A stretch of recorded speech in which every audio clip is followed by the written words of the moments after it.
आप उसको कहीं बाहर जो है व्यवस्था दे दें, मच्छर काटें, तो क्या वो आपका कभी सम्मान करेगा या आपके यश को गाएगा? अरे ऐसा ना समझिए कि मुझ में सिर्फ पाप ही पाप बसा है। मेरे युग में एक बहुत अच्छा लाभ भी है। क्या? तो कहा और युगों में यदि आपके मन में पाप आ गया तो उस पाप का आपको परिणाम भोगना पड़ता है, लेकिन मेरे युग में पाप आया अंदर आपके हृदय में तो कोई बात नहीं, लेकिन यदि पुण्य आ गया तो उस पुण्य का फल जरूर प्राप्त होगा। परीक्षित ने सोचा ये तो बड़ी अच्छी बात है। मेरे युग में यदि कोई मानसिक पूजन कर लेगा तो वास्तविक पूजन से ज्यादा फल उसे प्राप्त होगा। शंकराचार्य जी भी कहते हैं कि हे प्रभु, मैं आपका मंदिर बनाने का सामर्थ्य नहीं रखता, इसलिए मेरी आत्मा आप है, मेरी बुद्धि गिरजा है।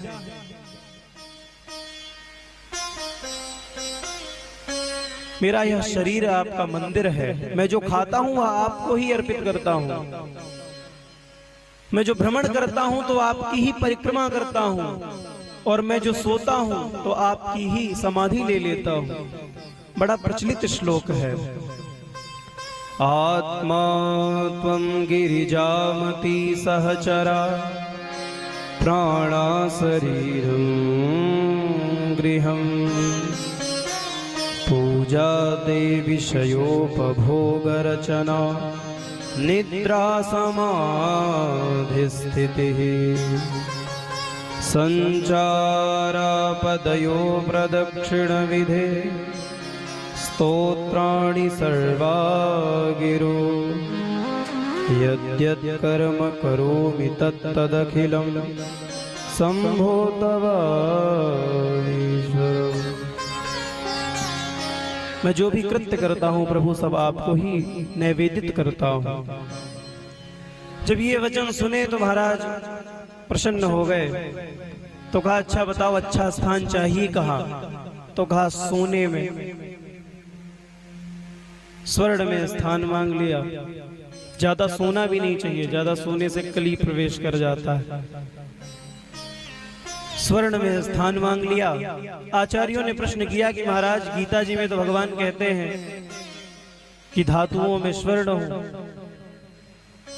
तो कहा जो सत्कर्म से कमाया हुआ स्वर्ण है उसमें प्रभु निवास करते हैं, लेकिन जो पाप कृत्यों से अधर्म आचरण करके झूठ बोल करके कमाया हुआ जो स्वर्ण है उसमें कली निवास करता है।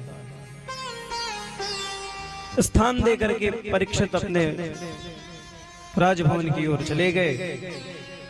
एक दिन आखेट के लिए परीक्षित उद्यत हुए और निकल गए।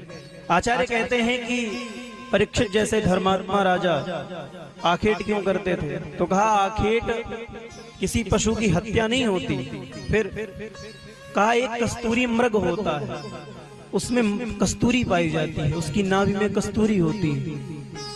वह कस्तूरी सुगंध तो बहुत देती है, लेकिन जब वह पक जाती है और सड़ने लगती है तो उस पशु को मृत्यु के समान ही पीड़ा होती है, तथा उसकी जितना जब वो सड़ती है तो जितना महकती थी उतना ही दुर्गंध भी देती है।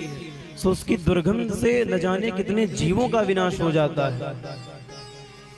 सो आखेट के लिए गए ये राजा उस कस्तूरी मृग से उस कस्तूरी को निकाल देते हैं, पर कस्तूरी के निकल जाने से कम पीड़ा में उस मृग की तो मृत्यु हो जाती है। तो महाराज कष्टों को दूर करने के लिए आखेट किया जाता था। परीक्षित आखेट करने के लिए निकल गए। आखेट करते करते बड़े वन में बड़े अंदर तक चले गए। बड़े जोरों की प्यास लगी तो समीक मुनि का आश्रम देखा। गए, बाहर से आवाज लगाई, अंदर से जब कोई प्रत्युत्तर नहीं मिला तो महाराज परीक्षित ने सोचा कि जानबूझ करके नहीं आ रहे हैं बाहर, राजा का सम्मान ना करना पड़े, स्वागत ना करना पड़े, इसीलिए जानबूझकर बाबा बाहर नहीं आ रहे। तो स्वयं प्रवेश कर गए। जब स्वयं प्रवेश किया तो देखा तो बाबा समाधि में। परीक्षित ने सोचा कि मेरी स्तुति से, मेरे सम्मान से बचने के लिए ये बाबा एक कृत्य कर रहे हैं। सो परीक्षा लेने के लिए कि समाधि सही है कि झूठ मूठ की है। एक मरा हुआ सर्प पड़ा था, सो बाण से उठाया और गले में डाल दिया। पर बाबा की तो समाधि सच्ची थी, सो टूटे कैसे। पर इस कृत्य को एक बालक ने देख लिया और कौशिकी नदी में क्रीड़ा कर रहे हुए उन ऋषि के पुत्र को जाकर के जब सारी बात कही तो ब्राह्मण बालक, ब्राह्मण बटुक क्रोधित हो उठा और क्रोध में आकर के कौशिकी के जल को हाथ में लेकर के श्राप दे डाला। इति लंघित मर्यादा तक्षको सप्तमेहनी दक्षन्ति स्म कुलंगार चोदितो मे तदुत्तमम्। इति लंघित मर्यादां तक्षको सप्तमेहनी। हे कुलांगार, तुम्हारे तो पूर्वजों ने सदैव संतों का सम्मान किया है, तुम्हारे पूर्वजों ने सदैव ही ब्राह्मणों का सम्मान किया है, रक्षा करी है, पर इतने पवित्र कुल में तुम जैसा कुलांगार कैसे जन्म ले लिया, जिसने आज एक संत का अपमान कर दिया। इसलिए मैं तुम्हें श्राप देता हूं, हे कुलांगार परीक्षित। तक्षकः सप्तमेहनी, आज से 7वें दिन तुम्हें तक्षक नाम का सर्प डस लेगा और तुम्हारी मृत्यु हो जाएगी। श्राप दे करके ब्राह्मण बालक वापस आया। इधर परीक्षित लौट गए।